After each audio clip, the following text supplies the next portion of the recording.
Hello to all. Mission competition में आप लोगों का बहुत बहुत स्वागत। और हम फिर हाजिर हैं एक नए वीडियो के साथ में। और आज का वीडियो शुरू करें उससे पहले चंद खूबसूरत पंक्तियां आप लोगों को समर्पित। मेहनत का फल और समस्या का हल देर से ही सही पर मिलता ज़रूर है। ये लाइनें हमेशा ध्यान रखना और मोटिवेटेड होते रहना। मेहनत का फल और समस्या का हल भले ही देर से हो लेकिन मिलता ज़रूर है। ये बात हमेशा ध्यान रखना। इन्हीं पंक्तियों के साथ में मेरा आज का वीडियो बेस्ड है प्रतियोगी परीक्षा में बार बार पूछे गए अति महत्वपूर्ण सामान्य ज्ञान के प्रश्न। आज इसका पार्ट 5 है। अभी तक हम लोगों ने 4 पार्ट इस तरीके के क्वेश्चंस के बना दिए हैं, उनको भी आप ज़रूर देखिए। भारत किस खनिज के उत्पादन में आत्मनिर्भर है? वैसे तो आप सभी जानते हैं कि भारत जो है वो इन खनिज उत्पादन के अंदर, पेट्रोलियम को यदि छोड़ दें तो खनिज उत्पादन के अंदर भारत जो है वो बहुत सारी चीज़ों में अग्रणी है। लेकिन विशेष तौर से भारत जिस खनिज के उत्पादन में पूरी तरीके से आत्मनिर्भर है वो है ग्रेफाइट। नदियों में से कौन सी एक विनाशक नदी कही जाती है? मतलब विनाशक नदी किसको कहते हैं? नदियों में से कौन सी एक विनाशक नदी होती है? तो कोसी नदी को कहा जाता है। विश्व की सबसे ऊंचाई पर स्थित दूरबीनी वेधशाला कहाँ स्थित है? क्या कहा है? विश्व की सबसे ऊंचाई पर स्थित दूरबीनी वेधशाला कहाँ पर स्थित है? तो वो भारत के अंदर स्थित है। पृथ्वी की आयु का मापन किस विधि के द्वारा किया जाता है? पृथ्वी की आयु के मापन के लिए सबसे बेस्ट विधि यदि कोई है तो वो यूरेनियम विधि। और भी विधियां होती है लेकिन पृथ्वी की आयु के मापन के लिए जो सबसे बेस्ट विधि होती है वो यूरेनियम विधि है। सबसे छोटा महाद्वीप कौन सा है? जितने भी महाद्वीप है उनमें से सबसे छोटा महाद्वीप ऑस्ट्रेलिया महाद्वीप है। ठीक है, ऑस्ट्रेलिया महाद्वीप क्या है? सबसे छोटा महाद्वीप है। अरब सागर में गिरने वाली नदी कौन सी है? अरेबियन सी के अंदर गिरने वाली जो नदी है उसका नाम है ताप्ती नदी। भारत का प्राचीनतम वलित पर्वत कौन सा है? वलित पर्वत ये उसके एक निर्माण की प्रक्रिया को दर्शाता है। निर्माण की प्रक्रिया को दर्शाता है। भारत का प्राचीनतम वलित पर्वत जो है वो अरावली पर्वतमाला है। भारत का सबसे बड़ा कोयला क्षेत्र कहाँ पर है? तो झरिया है। सबसे बड़ा जो कोयला क्षेत्र है वो कौन सा है? झरिया। और वो कहाँ पर है? झारखंड में। झारखंड के अंदर है झरिया। भारत में मैंग्रोव वनस्पति विस्तृत रूप से कहाँ पाई जाती है? मैंग्रोव वनस्पति जानते हो ना, जहाँ पर कि दलदल है, ठीक है ना, मार्शी एरियाज होते हैं, वो है सुंदरबन वेस्ट बंगाल। भारत में मैंग्रोव वनस्पति विस्तृत रूप से कहाँ पाई जाती है? इंपॉर्टेंट है, कई बार प्रश्न पूछा गया है। मैंग्रोव के अंदर मैंग्रोव वनस्पति कहाँ पर पाई जाती है? सुंदरबन वेस्ट बंगाल के अंदर। भारत में प्रथम जैव मंडल आरक्षित क्षेत्र कौन सा है? भारत का प्रथम जैव मंडल आरक्षित क्षेत्र मतलब सबसे पहला जो बायोस्फीयर रिजर्व है भारत के अंदर वो कौन सा है? नीलगिरी। क्लियर। ग्रांड बैंक कहाँ स्थित है? तो ग्रांड बैंक जो है वो अटलांटिक महासागर के अंदर स्थित है। Grand bank. प्राचीन भारतीय भौगोलिक मान्यता के अनुसार भारतवर्ष किस द्वीप का खंड था?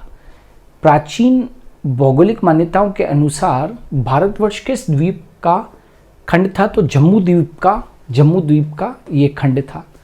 भारत में सबसे कम वर्षा वाला स्थान कौन सा है? तो देखो, एक तो लेह और एक राजस्थान के अंदर जैसलमेर। 50 सेंटीमीटर से भी कम बारिश होती है। क्या कहा मैंने? भारत में सबसे कम वर्षा वाला कौन सा है एरिया? तो एक तो लेह और दूसरा जो है वो कौन सा है? राजस्थान के अंदर जैसलमेर। राजस्थान की इंदिरा गांधी नहर किस नदी से निकाली गई है? राजस्थान की इंदिरा गांधी नहर किस नदी से निकाली गई है? तो ये सतलज और व्यास नदियों के संगम पर बने हरिके बांध से निकाली गई। वापस से बोल रहा हूँ, राजस्थान की इंदिरा गांधी नहर किस नदी से निकाली गई है? तो सतलज और व्यास नदियों के संगम पर बने हरिके बांध से निकाली गई है। भारत में सर्वाधिक लंबाई वाला रेलवे प्रखंड कौन सा है? तो भारत में सबसे लंबाई वाला रेलवे प्रखंड जो है वो उत्तर रेलवे है। कौन सा है भाई? उत्तर रेलवे। सारगासो सागर कहाँ स्थित है? तो सारगासो सागर अटलांटिक महासागर के अंदर स्थित है। दूध का रंग हल्का पीला क्यों होता है? यदि आप गाय के दूध को देखोगे तो हल्का सा पीला होता है गाय का दूध का रंग, तो वो कैरोटीन के कारण होता है। कैरोटीन एक प्रकार का वर्णक है। पोटवार पठार, पोटवार जो प्लेट्यू है वो कहाँ पर है, तो पाकिस्तान के अंदर स्थित है। अभी तक कौन सी पंचवर्षीय योजना पूरी तरह से असफल रही थी? अभी तक जो पंचवर्षीय योजना जो पूरी तरीके से असफल रही थी, जिसमें कि जो वृद्धि आंकी गई थी वो 3.3 से भी कम आंकी गई थी, है ना। तो अभी तक कौन सी पंचवर्षीय योजना पूरी तरह असफल रही? तो तटीय योजना। उद्योग में गंधक का सर्वाधिक मात्रा में इस्तेमाल किया जाता है। उद्योगों में जो गंधक है, मतलब जो सल्फर का जो उपयोग है, वो सबसे ज़्यादा कहाँ किया जाता है? तो रसायन उद्योग के अंदर। जनगणना 2001 के अनुसार भारत के राज्यों में से किसकी जनसंख्या उत्तर प्रदेश के बाद में सर्वाधिक थी? तो वो महाराष्ट्र थी। ज्वालामुखी पर्वत माउंट सेंट हेल्स कहाँ पर है? तो ये संयुक्त राज्य अमेरिका में है, ठीक है ना, संयुक्त राज्य अमेरिका में है। सौरमंडल का सबसे छोटा ग्रह, ये वेरी इंपॉर्टेंट क्वेश्चन पूछा गया था, राइट। सौरमंडल का सबसे छोटा ग्रह जो है वो बुध ग्रह है।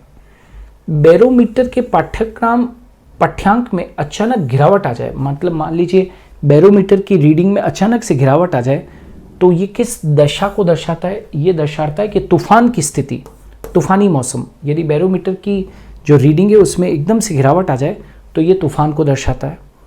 कौन सा एक तारा पृथ्वी के सर्वाधिक निकट है? तो सूर्य, है ना। सूर्य जो है वो क्या है?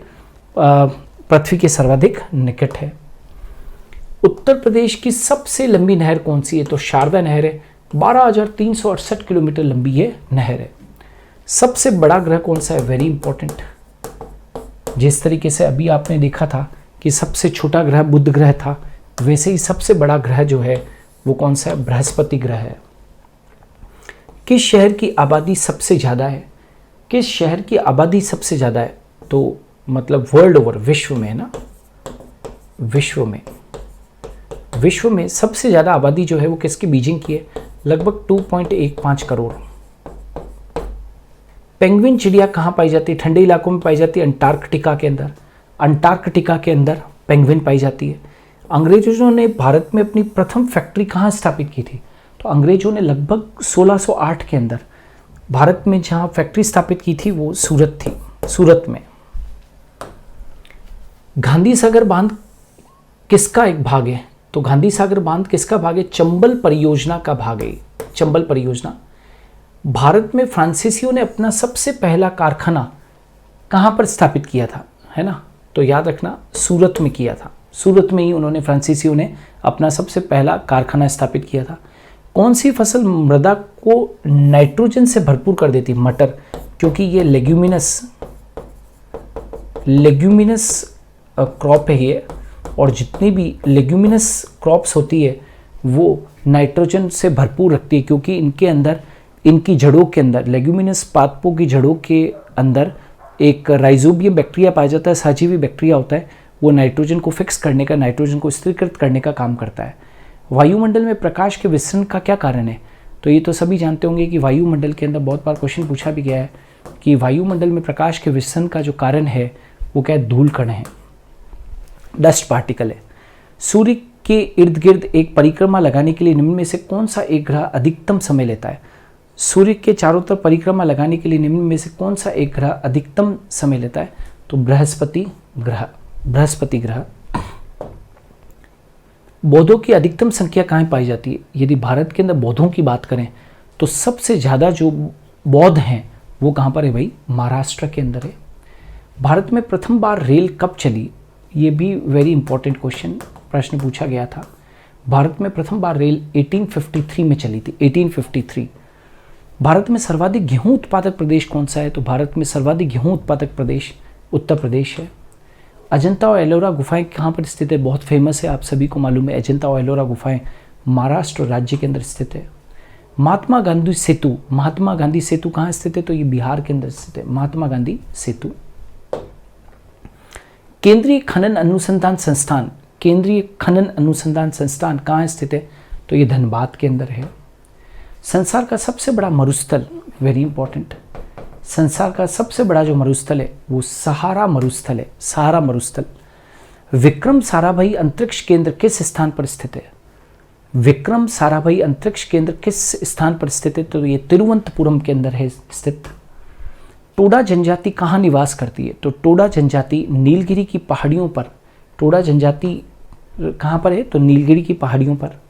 ओजोन परत के संरक्षण के लिए अंतर्राष्ट्रीय दिवस या ओजोन डे किस दिन सेलिब्रेट किया जाता है? तो ये 16 सितंबर को हर साल ये सेलिब्रेट किया जाता है, ओजोन डे, अंतर्राष्ट्रीय ओजोन डे। मध्य प्रदेश की सर्वाधिक ऊंची चोटी कौन सी है? तो धूपगढ़ है। मध्य प्रदेश की सर्वाधिक जो ऊंची चोटी वो कौन सी है? धूपगढ़ है। जनजातीय लोगों का मुख्य व्यवसाय क्या था? जो आदिम समय के अंदर जनजातीय लोगों का मुख्य व्यवसाय कृषि था। भारत में ज्वारीय ऊर्जा की सर्वाधिक संभावनाएं कहाँ पर है? तो भावनगर, गुजरात के अंदर है ज्वारीय ऊर्जा की सर्वाधिक संभावनाएं। भारत के कुल क्षेत्रफल में वनों का क्षेत्रफल कितना है? भारत का जितना भी कुल क्षेत्रफल है उसमें वनों का क्षेत्रफल कितना है? तो 22% है। ऑस्ट्रेलिया में स्थित कालगुल्ली किसके लिए विख्यात है? तो इनको गोल्ड माइंस, ये गोल्ड फील्ड्स कहते हैं इनको। तो ऑस्ट्रेलिया में स्थित कालगुल्ली स्वर्ण उत्पादन के लिए विख्यात है। राइट। सो दोस्तों, आज के लिए इतना ही। हम कल फिर मिलेंगे ठीक 8 बजे एक नए वीडियो के साथ में। धन्यवाद।